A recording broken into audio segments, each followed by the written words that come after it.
নমস্কার, আপনারা দেখছেন উত্তরের দর্পণ। আমি অনুসোয়া। আজ থেকে আমাদের পথ চলা শুরু। রাজনীতি থেকে ঘটনা, দুর্ঘটনা, খেলার সব খবর আপনাদের সামনে তুলে ধরা হবে। সঙ্গে থাকুন, ভরসা রাখুন। লটারির মাধ্যমে আবাসন দেবে এসজেডিএ। বাঘাযতীন পার্কে শেষ মুহূর্তের প্রস্তুতি দেখলেন সৌরভ।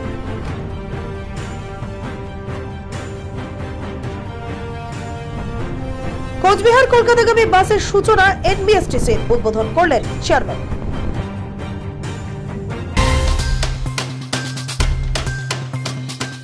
আর্থিকভাবে পিছিয়ে পড়া মানুষেরা যাতে একটু ভালো মতন বসবাস করতে পারে, সেই ভাবনা নিয়ে কাওয়াখালীতে 2019 সালে শুরু হয় কাজ সরকারি আবাসনের। 2024 সালে তা সম্পূর্ণরূপে কাজ শেষ হলে ফের শুরু হয় আবাসন দেওয়ার প্রক্রিয়া, তবে সবটাই লটারির মাধ্যমে। সাধারণ মানুষ থেকে এসসি, এসটি, ওবিসি, হ্যান্ডিক্যাপ প্রায় সব কোটার মানুষকে এই আবাসন পাইয়ে দেওয়ার ব্যবস্থা গ্রহণ করা হয়। শিলিগুড়ি, জলপাইগুড়ি মিলিয়ে মোট 1848 জন মানুষ নথিভুক্ত করেন তাদের নাম। সমস্ত কিছু খতিয়ে দেখে 1828 জনকে তালিকাভুক্ত করা হয় এই আবাসন পাওয়ার বিষয়ে। আগামী মঙ্গলবার বাঘাযতীন পার্কে এই 1828 জন লটারিতে অংশগ্রহণ করবে। সেখান থেকে 422 জন ভাগ্যদাতার হাতে এই আবাসন তুলে দেওয়া হবে। সেই কাজের গতি খতিয়ান দেখতে সোমবার বাঘাযতীন পার্কে উপস্থিত হন এসজেডিএ চেয়ারম্যান সৌরভ চক্রবর্তী। তিনি বিষয়টি খতিয়ে দেখার পর সম্পূর্ণ বিষয়টি তুলে ধরেন সংবাদ মাধ্যমের সামনে।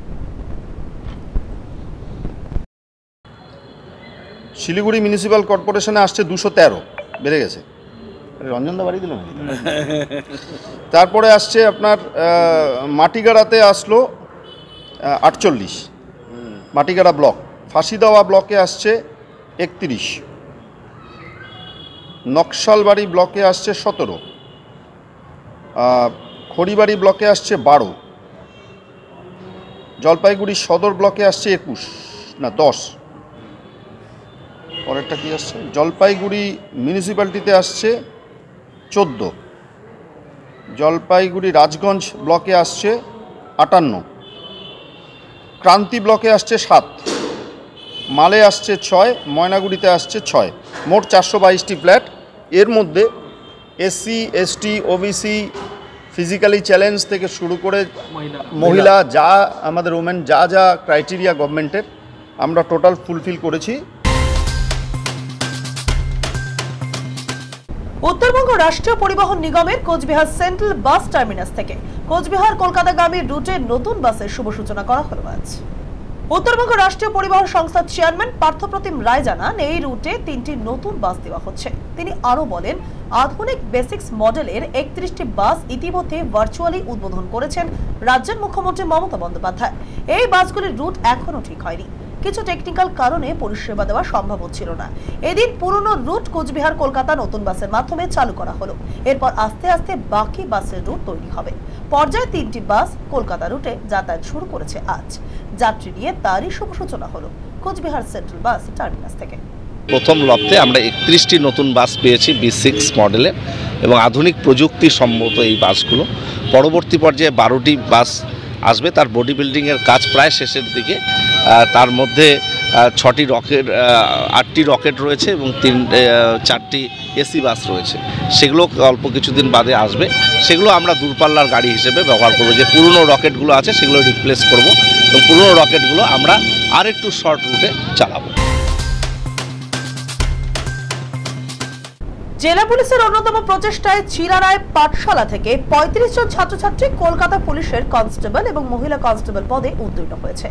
এদিন এই খুশির খবর জানান কোচবিহার জেলা পুলিশ সুপার দ্যুতিবান ভট্টাচার্য। তাদের সংবর্ধনা দেওয়া হয় কোচবিহার পুলিশ লাইনের চিলারায় পাঠশালাতে। বলা বাহুল্য, 2019 সাল থেকে শুরু হওয়া এই চিলারায় পাঠশালা থেকে দফায় দফায় প্রচুর ছাত্রছাত্রী রাজ্য পুলিশের বিভিন্ন শাখায় যোগদান করেছে। এই পাঠশালার অন্যতম শিক্ষক কোচবিহারের ডিএসপি হেডকোয়ার্টার চন্দন দাস। এছাড়াও অন্যান্য চাকরির পরীক্ষা এবং ইন্টারভিউগুলিতে কিভাবে প্রস্তুতি নিতে হয় এই বিষয়ে আলোচনা এবং পড়াশোনা হয়।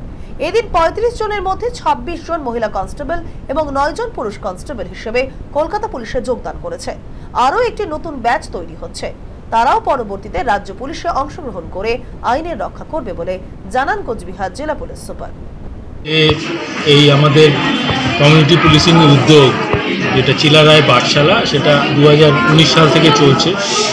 এতে বিভিন্ন পরীক্ষার যে মক ইন্টারভিউ বা এরকম ট্রেনিংগুলো আমরা দিয়ে থাকি। তো এবারও প্রচুর ছেলে মেয়ে এখান থেকে কলকাতা পুলিশের যে কনস্টেবল, লেডি কনস্টেবল, তাতে উত্তীর্ণ হয়েছে এবং আরও একটা ব্যাচ আমরা শুরু করেছি যেটা ওয়েস্ট বেঙ্গল পুলিশের কনস্টেবল, লেডি কনস্টেবলের জন্য তারা উত্তীর্ণ হবে, তাদের জন্য আমরা পাঠ্যক্রম এখানে চালু করেছি। তো পরীক্ষা কেন্দ্রে জলের বোতল ও পিচবোর্ড প্রবেশের অনুমতি না দেওয়াকে কেন্দ্র করে শিক্ষক ও অভিভাবকদের মধ্যে তুমুল গন্ডগোল। হরিশ্চন্দ্রপুর থানার মহেন্দ্রপুর উচ্চ বিদ্যালয়ের ঘটনাস্থলে হরিশ্চন্দ্রপুর থানার বিশাল পুলিশ বাহিনী। অভিভাবকদের অভিযোগ, প্রথম দিন কেন্দ্রে পিচবোর্ড নিয়ে যাওয়ার অনুমতি দিলেও আজ হঠাৎ করে জলের বোতল ও পিচবোর্ড নিয়ে যাওয়ার অনুমতি দেয়নি স্কুল থেকে জল খেয়ে প্রথম দিন অসুস্থ হয়ে পড়েন এক পরীক্ষার্থী বলে অভিযোগ। আর আজ পিচবোর্ড নিয়ে যাওয়ার অনুমতি না দেওয়ায় চরম সমস্যায় পড়েন পরীক্ষার্থীরা। এই জন্য দেখাচ্ছি যে কুটো নিয়ে যেতে দিচ্ছে না আর জলও নিয়ে যেতে দিচ্ছে না। স্কুলে জল দিচ্ছে, স্কুলের বাইরে জল থাকছে, ওই জলটা খেয়ে আমার মেয়ে বমি করে দিয়েছিল সেই দিন, প্রথম দিন। তারপরে কি হচ্ছে যে ও যে বাইরে জলটা যে রাখা হচ্ছে, বাচ্চাটার 5 মিনিট লস হচ্ছে, পরীক্ষা দেওয়ার জন্য 5 মিনিট টাইম লস হচ্ছে। জল কিন্তু ওর টেবিলে নাই, বাইরে রুমের বাইরে জল, তো 5 মিনিট তো অবশ্যই লস হবে মেয়েটার। তো এমনি যদি 2-4 বার জল খেতে আসে তাহলে কত মিনিট লস হবে? 20 মিনিট লস হবে। তো ওই মেয়েটা পরীক্ষা কিভাবে ভালো সুন্দরভাবে দিবে? আর আজকে কি ঝামেলা করছেন? আজকে বললো, হঠাৎ করে বলছে যে কুট নিয়ে যেতে দিব না, যেই কুটটা নিয়ে গেল প্লেন কুট লাগবে। তো হঠাৎ করে কুট আমরা কোথায় পাবো, পিচবোর্ড কোথায় পাবো আমরা? সিলিং কেটে দোকানে দুঃসাহসিক চুরি। ঘটনা তদন্তে পুলিশ। একের পর এক দোকানে চুরির ঘটনায় রীতিমতো আতঙ্কিত সেবক রোডের ব্যবসায়ীরা। অবিলম্বে অভিযুক্তদের গ্রেপ্তার করার আবেদন জানান তারা। সোমবার সকালে দোকান খুলতেই চক্ষু চরক গাছ দোকান মালিকের। মালপত্র এদিক ওদিক লন্ডভন্ড অবস্থায় পড়ে রয়েছে, দোকানের ছাদের একাংশ কাটা। তখনই তিনি বুঝে গেছেন যে তার দোকানে চুরি হয়েছে। তারপর চোখ ফেরাতেই দেখেন ল্যাপটপ সহ একাধিক সামগ্রী সহ কিছু নগদ অর্থ দোকান থেকে চুরি গেছে। তড়িঘড়ি খবর দেওয়া হয় পুলিশকে। পুলিশ এসে ঘটনা তদন্ত শুরু করে। তবে মাঝে মধ্যে এমন চুরির ঘটনায় রীতিমতো আতঙ্কিত ব্যবসায়ীরা। তারা এই ধরনের ঘটনার সুরাহা চেয়ে প্রকৃত দোষীর শাস্তির দাবি জানান।